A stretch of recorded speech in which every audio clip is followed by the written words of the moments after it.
I quit my corporate desk job to go work on an organic farm in Hawaii, and I'm sitting in the Denver airport on my way to Hawaii while the rest of my coworkers are responding to emails and sitting on Teams calls. So I guess this is day one of my new life. To be honest, I'm too sleep deprived and delirious to be freaking out as much as I should be freaking out about this. So for right now, I'm vibing while the rest of my coworkers are sitting on Teams calls.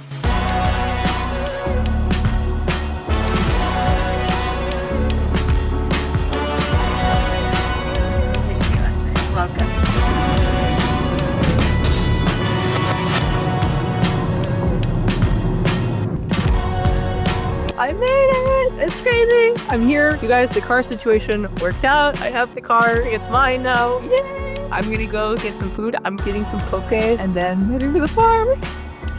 Let's go. That's the ocean. And these are macadamias.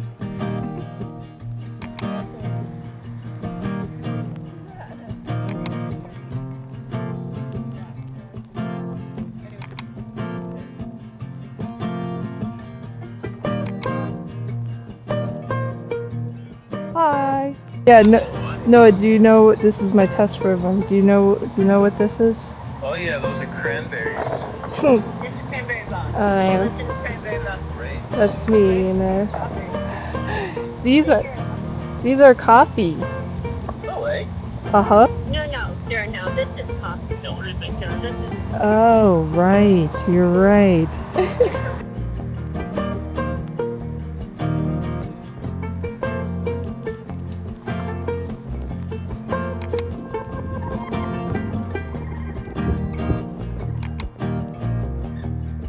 That's wild.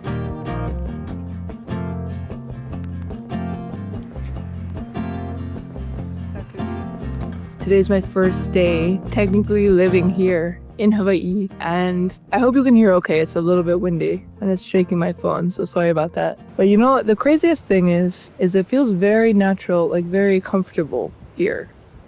I haven't even been here for 24 hours, but everything feels comfortable. I don't feel out of place, I guess. I spent today kind of getting just a tour of the farm and like the mac nut processing, what that looks like. And I also spent like a couple hours harvesting coffee, so that was fun. I tried a raw coffee cherry for the first time, and that was really good. It was really fun. And then we started the fermentation process for the beans, and now I had a little bit of time. I had to just figure out some logistics things. Like, I have a car here and it's insured, but I need to finish the process of like getting the registration, and the title transfer and all of that stuff. And in Hawaii, you need to do safety inspections and stuff. So I'm just sorting out all of those logistics things. Don't bite me. I'm being bit by an ant right now. Oh, baby. Come here. Come here, baby. There you go. Anyway, while I was in town, I stopped at a ranch and got some beef, which seems very, very good. And now I'm here at the beach. I figured I needed to spend a little bit of time with the ocean today. I'm very happy I'm here. There's somebody fishing here, and that is something I really feel pulled to get into. Wow, this is gross. Whatever. The like eye crustiness is just like lava rock. That's what was in my eye. Well, anyway, I really do feel drawn to fishing. And that's something that I want to explore a little bit. I don't know the farmers who I'm working for fish. I think they're plenty busy doing stuff at the farm, and I will be too. But I don't know. I really am on a mission to be like as self-sustaining as possible. And I can do a lot of that on the farm, but some of it, getting some of the protein, I'll have to figure that part out. And I think fishing could be an interesting way to do it. Plus, I am here to reconnect with the natural world, to see what life is like when you live in alignment with nature, And so to be responsible for the fish that I eat and for their lives, I think would certainly help me be more connected and have a deeper appreciation for the food that's keeping me alive. So anyway, those are my thoughts. Day one. I also should mention, and I'll mention a million times, that I'm so grateful, like so deeply grateful to be here. Oh my gosh. It's distracting when I'm being bitten by ants. Come here, baby. I know there's a million different privileges that allow me to even be here. And I know there's nuance to this situation. I want to do all I can to be the best ally that I can be to Kanaka here and to learn and to give anything I can give and support the lahuli however I can and continue to deepen my knowledge of the history and the culture and the olelo Hawai'i here, because I have such a deep appreciation for this place and for the people the kanaka, who make this place what it is. Hawaii wouldn't be Hawaii without kanaka. So it's really important to me. I'm going to go continue on with the rest of my first day, but I wanted to document some thoughts while I'm living it, you know? Today's my second day of being here on the farm. And I feel like I'm in a position where I just like don't know the flow yet, you know, like don't know where I should go, where I should be. And I keep being up really early, probably partially because of the time change and I don't know, just going with the flow more here. So I've been getting some work done in the morning. It's 8:23 right now, so I'm going to venture out and see if anyone is around and see what I can do. Let me show you a friend. These guys are all over the place. They're so cute. Hi, buddy. Oh, I'm also doing social media work for the farm, which is very exciting. And so I spent a lot of time yesterday after talking with everybody here, you know, kind of coming up with a really solid game plan. I've been doing that for the last like month, but it's different now that I'm here and like can actually have conversations and get really clear about the goals with all of this. And so I have a game plan to pitch to everyone and we'll see what everyone thinks and get the ball rolling with that too. So very exciting. This is my door and here is a bunch of banana trees. Can you see? I'm pinching myself like every second. This is crazy. And here is a bunch of macnut compost, all the husks and stuff. The turkeys will come over here to enjoy the husks.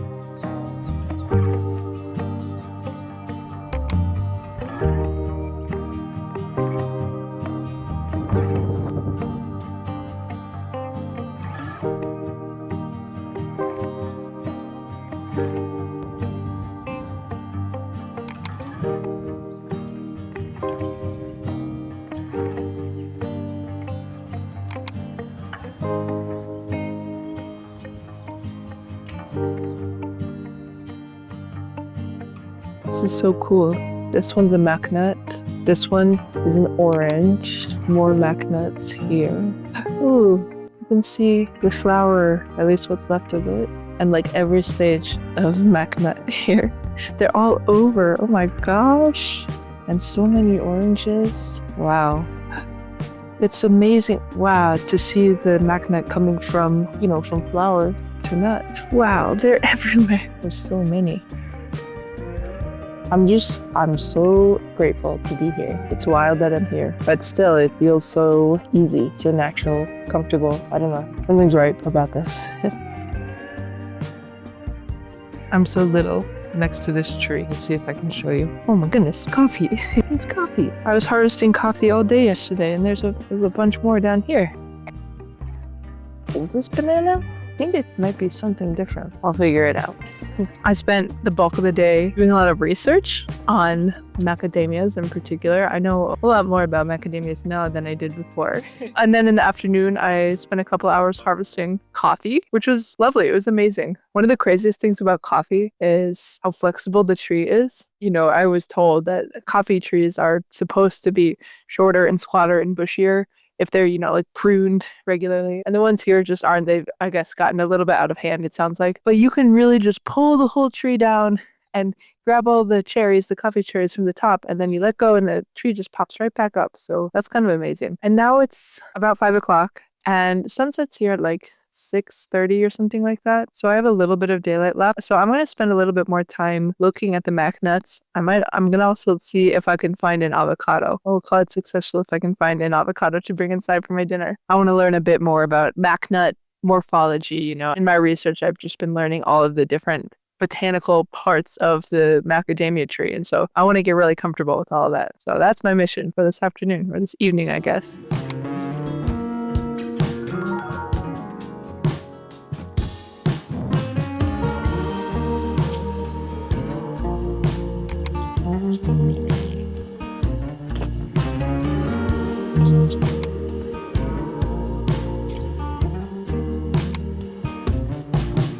I see one avocado way up high. I wonder if there are others on this tree.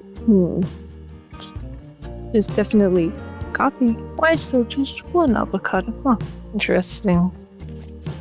Apparently there are boar out here. They come out in the evening. I heard one earlier, so good to keep an eye out for that.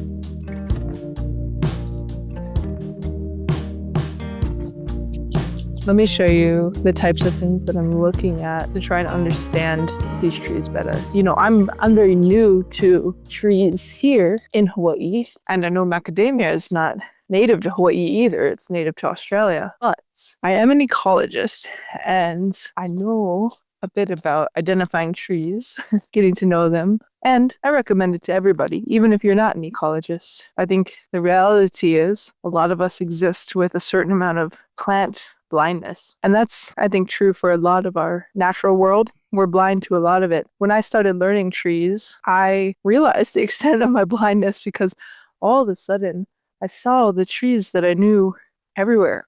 It sounds cheesy, but it's like they're like a friend. They're like somebody I recognize, somebody I know. And they were all around me all along, and I never saw them until I knew. So anyway, that's my little pitch to everyone, to get to know the trees around you and the birds and all the animals and all the plants. You're connected to them whether you realize it or not. Anyway, let me show you what I'm looking at on these trees. Okay, so this is a beautiful example of the flower of the macanut. It's a big long line here with all these little individual flowers on there. Those are what become the macanuts. But here, from a more basic level, here's what I'm looking at. I'm looking at these leaves. So something you'll notice is, okay, first, the shape of these leaves. I'll have to confirm what the actual name of this leaf shape is. It's been a minute. But anyway, it's this long shape. And the leaf itself is very thick and kind of waxy. This is usually an adaptation for plants to protect themselves against insects. Another thing you'll notice is, okay, it has smooth edges. And then I think something that's interesting about the macadamia is you see it comes out in groups of 3. I believe, again, now it's been a minute, I believe we call it a whorled pattern. WHORLED, I think. And we have the 3 coming out.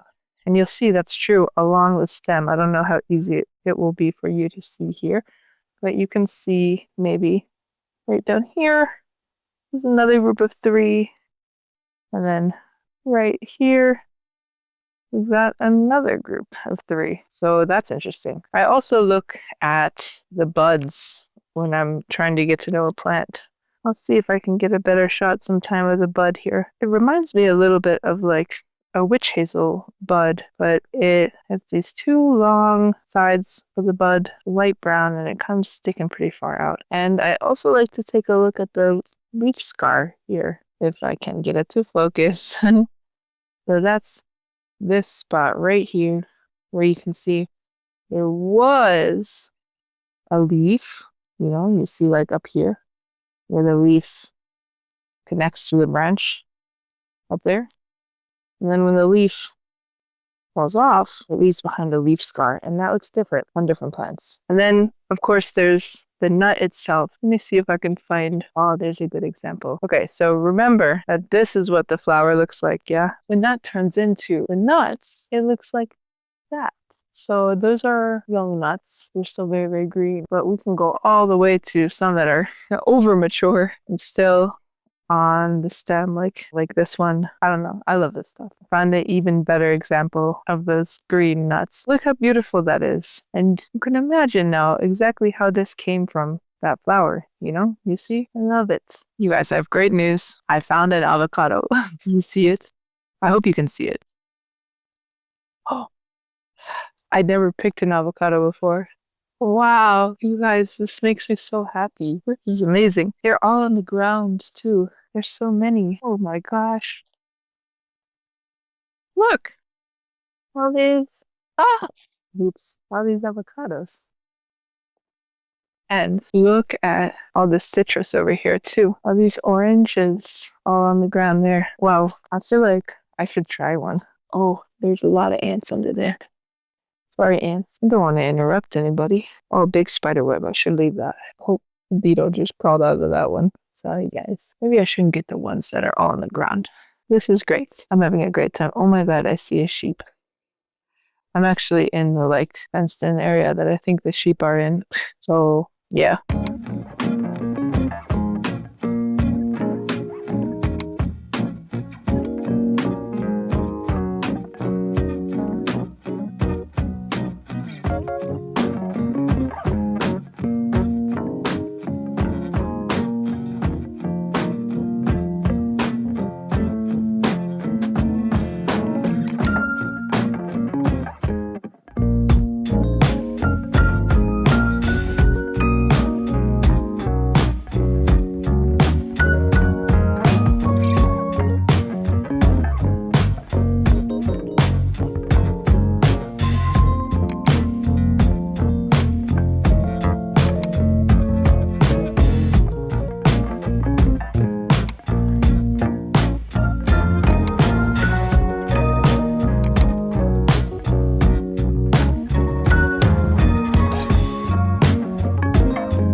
I'm harvesting coffee this morning. What a beautiful life. For real, it's so beautiful. I'm so grateful. Pinching myself, but also still feeling very comfortable here. It's a lovely thing. It's beautiful.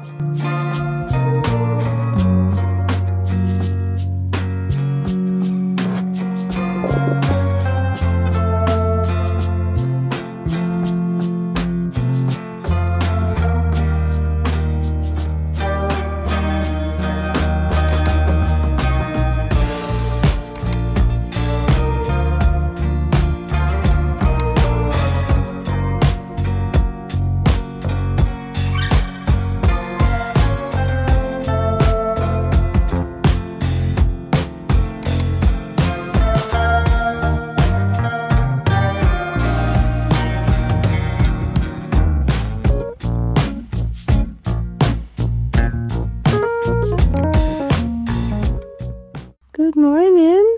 Can we say hi? Hey you. Hi Eddie Murphy. Do some sniffs. Oh, can I say hi? Good boy. He didn't want me to pet him yesterday, so this feels big. Oh, you're a good boy. Yeah. I could be sitting on Teams calls or sending emails.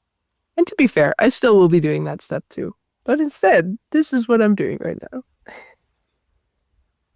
I'm so happy.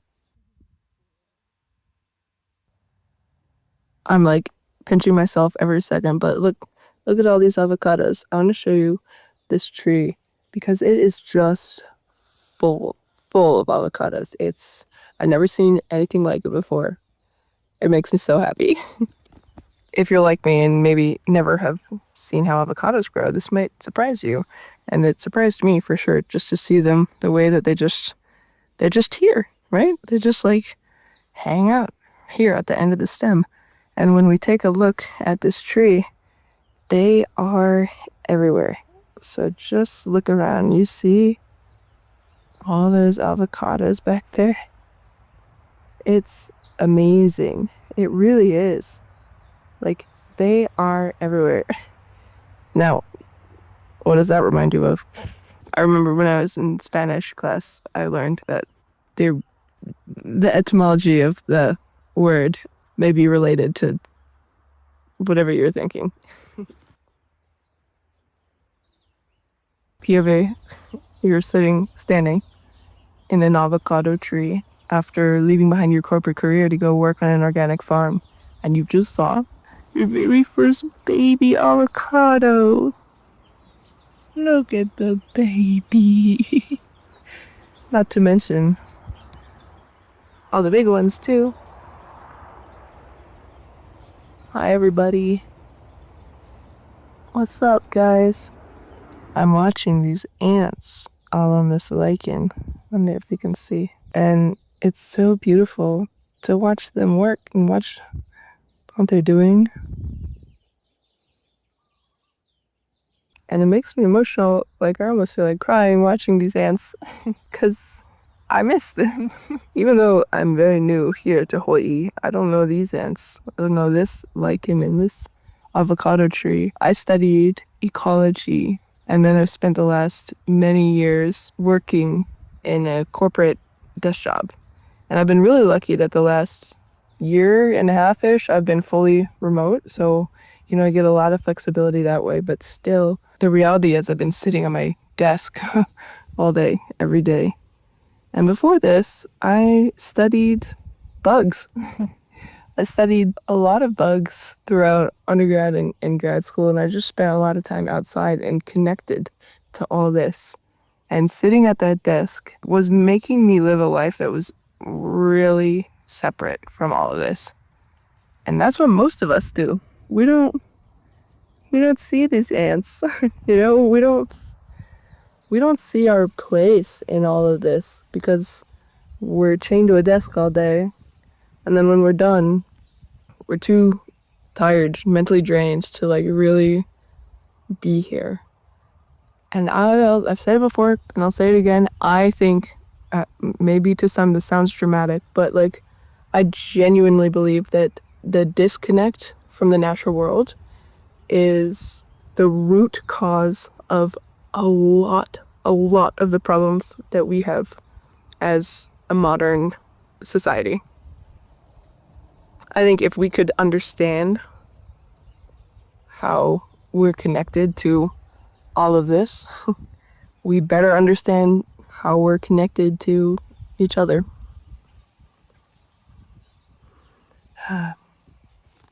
It's also beautiful, man.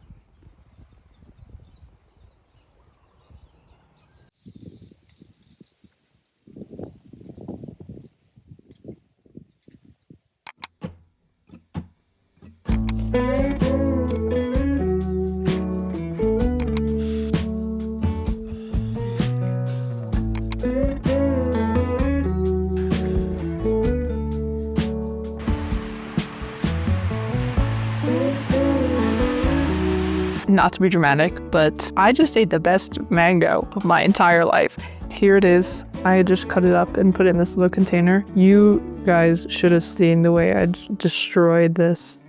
Oh my gosh. I never tasted anything like it. It's so good. Today it's lunchtime now, and then I'm going to go play pickleball. I'm so excited. The folks here at the farm, they play pickleball, I think at a community center not too far away. So I brought my pickleball paddle. I just started playing pickleball this summer. So I'm new to it. I'm not very good at it, but I think it would be a fun time and a cool way for me to hopefully meet some people too. So that's what's up today.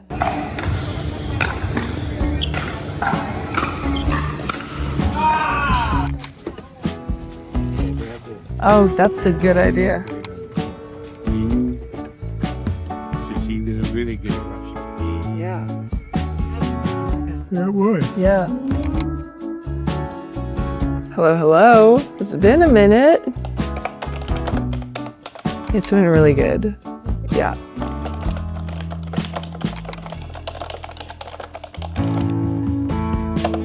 It's my first Monday back in the corporate grind. But now in Hawaii, we'll see how this goes. I have a bunch of meetings back to back this morning, so should be fun.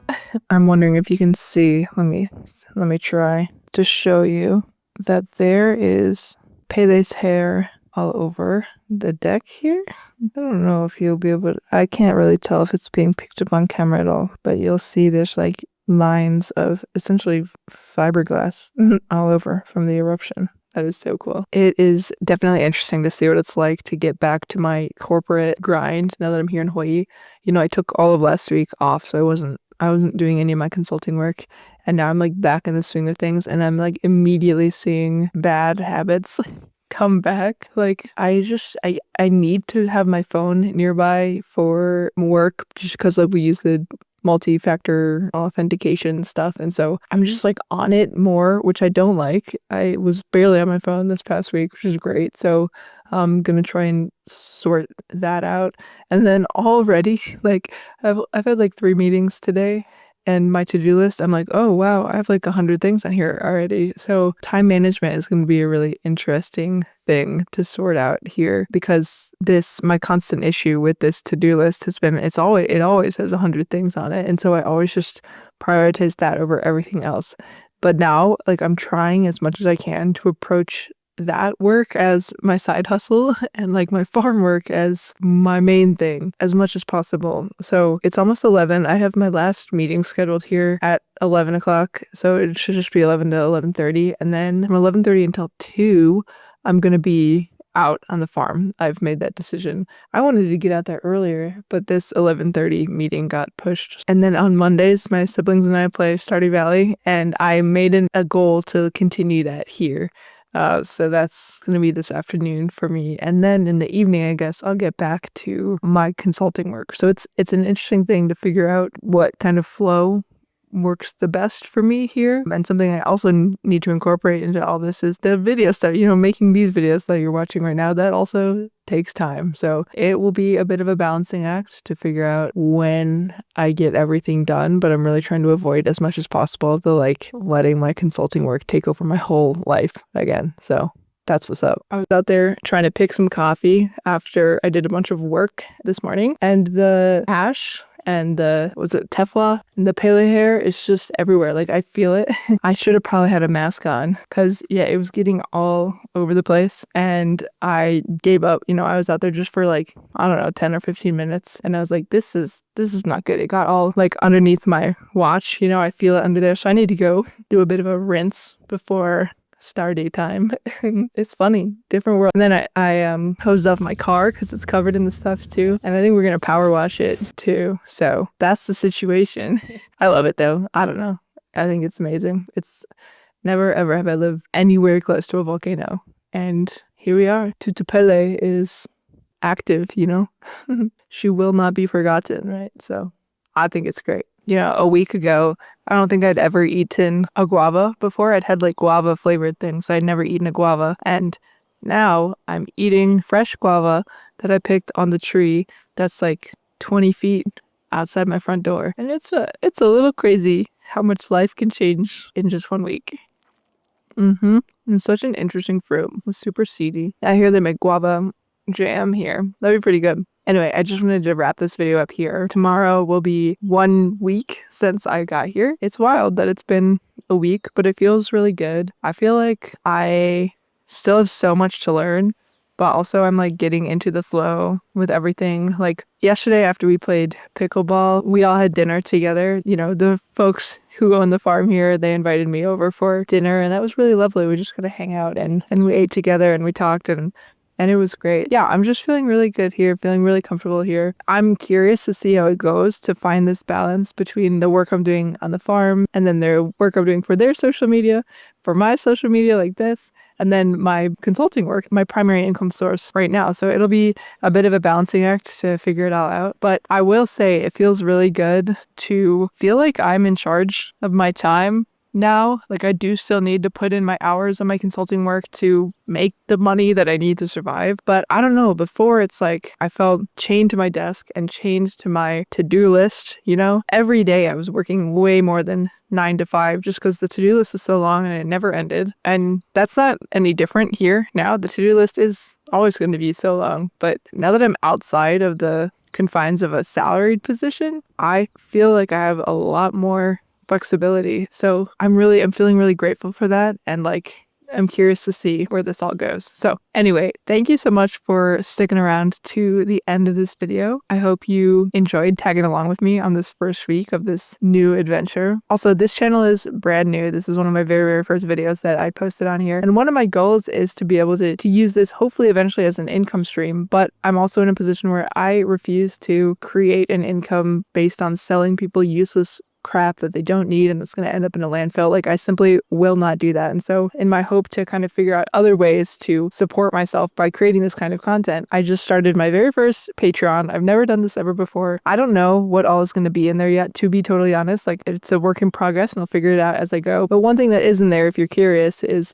a breakdown of exactly how I went through my bank statements and my savings and how I got myself financially ready to take a leap like this. So that's my Patreon, and I plan to put like quarterly updates over there, at least on the finance side, to show you exactly how I am making all of this work, or hopefully making it work. Fingers crossed. It's only $5 a month. So if you're willing to buy me a cup of coffee every month, it would mean the world to me and it would mean that I can keep creating videos like this. And if you're curious to hear a little bit more about how I prepared for this big change, I invite you to take a look at this video where I went through the whole process of decluttering and minimizing all of my stuff so that I only brought the stuff here that I actually wanted and I actually needed and that meant something to me, and freed myself of that burden as well. That's it for this week. I will see you very soon in my next video. Take care, everyone. Love you. Bye.